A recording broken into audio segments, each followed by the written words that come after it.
నా దీని మీద చిన్న వివరణ ఇవ్వాలనుకుంటున్నానండి. దయచేసి కూర్చోండి ప్లీజ్. ఇక్కడ సభలో ప్లీజ్ ఏమండి, సభలో చాలామంది సీనియర్ నాయకులు ఉన్నారు. ఇక్కడ మంత్రులు చేసిన పెద్దలు కూడా ఉన్నారు. మీ దృష్టికి ఒక విషయం తీసుకురావాల్సిన అవసరం ఉంది. ఈ సమావేశాలలో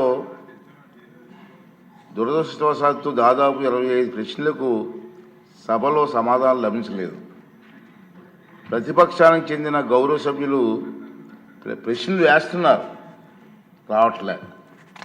దాని మీద దాని కారణం ఏంటంటే వాళ్ళు ప్రశ్నలు వేయడం వల్ల మరొక 2 మెంబర్స్కి మాట్లాడే అవకాశం పోతుంది. అది సమంజసం కాదు ప్రజాస్వామ్యంలో. కానీ ప్రశ్నలు అడగడానికి సభలో ఉండటం లేదు. మీరు చూస్తూనే ఉన్నారు, ప్రశ్నలు వస్తున్నాయి, వాళ్ళు సభలోకి రావట్లేదు. ఈ కారణంగా సభలో ఎవరో ఒకరి ద్వారా మరో 2 ప్రశ్నలు అడిగే అవకాశం కోల్పోతున్నారు. ఇది చాలా దురదృష్టకరం. సభకు ఎన్నికైన గౌరవ సభ్యులు సగర్వంగా సభకు రావాలి. ప్రజలు ఎన్నుకున్నారు మిమ్మల్ని సభలోకి వెళ్ళి మా సమస్య మాట్లాడమని. సభకు రావాలి. ఎవరికీ కనిపించకుండా వచ్చి సభ్యులు హాజరు పట్టికలో సంతకాలు చేసి వెళ్ళిపోతున్నారని దొంగల్లాగా వచ్చి. మీరు గౌరవ సభ్యులే, ప్రజలు ఎన్నుకున్నారు, మీరు ఎమ్మెల్యేస్. దొంగల్లాగా వచ్చి సంతకాలు పెట్టవలసిన అవసరం ఇచ్చింది కర్మ. ఒకసారి ఎమ్మెల్యేగా గౌరవప్రదమైన దీంట్లో ఉండి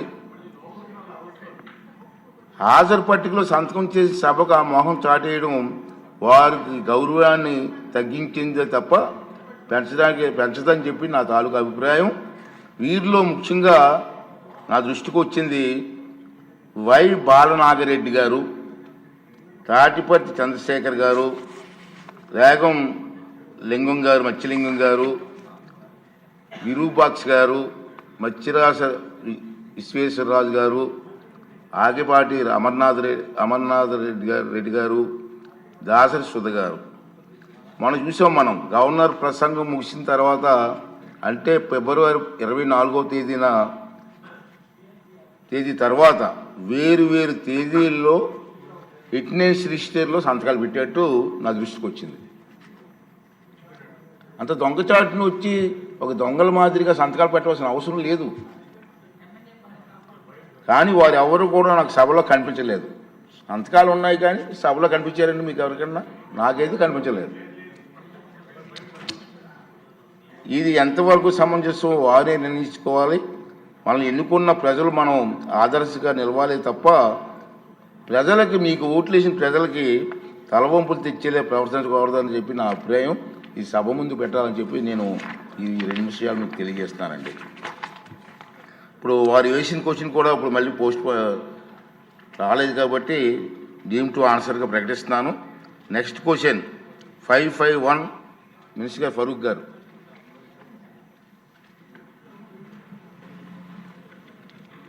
సార్, ఏ ఆస్తుల డిజిటలైజేషన్ వివరాల అనుబంధం ఏలో జతపరచడమైంది.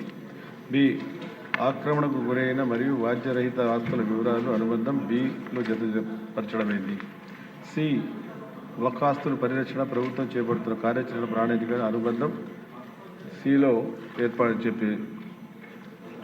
జరిగింది. సార్, సభ్యులు అడిగిన సమాచారం అంతా డీటెయిల్ రిపోర్ట్ అంతా సభలో టేబుల్ మీద సమాచారం పెట్టడం జరిగింది. సార్, కాబట్టి ఇది మీ దృష్టికి తీసుకురావాలి. సమాచారం అంతా పెట్టారు సార్. చాలా పెద్ద సమాచారం చదవాలి సార్. చాలా డీటెయిల్గా చెప్పాలనుకుంటే దాదాపు 10 పేజీలు ఉంది సార్. సార్ అనుమతి ఇస్తే అట్లా జరుగుతారు. ఓకే. షాజహాన్ బాషా గారు. అధ్యక్ష, గౌరవ మంత్రి గారు, సీనియర్ మంత్రి గారు ఇంత పెద్ద ఇష్యూకి చాలా చల్లగా చెప్పారు. అధ్యక్ష, ఎలా ఉందంటే అది చావు కబురు ఎట్లా చెప్పినట్లుంది. కాకపోతే ఈ వఫ్ ప్రాపర్టీస్కి ఎవరు దిక్కు లేకుండా పోయింది అధ్యక్ష. ఈ ప్రాపర్టీస్ పరిస్థితి ఎలా ఉందంటే దీనికి పట్టించుకునే నాదులు లేరు. ఇది కొన్ని వేల కోట్ల ఆస్తులు. దీని గురించి సరైన ఒక అవగాహన లేకుండా, దీనిపైన పూర్తి బాధ్యత లేకుండా పోతా ఉంది అధ్యక్ష.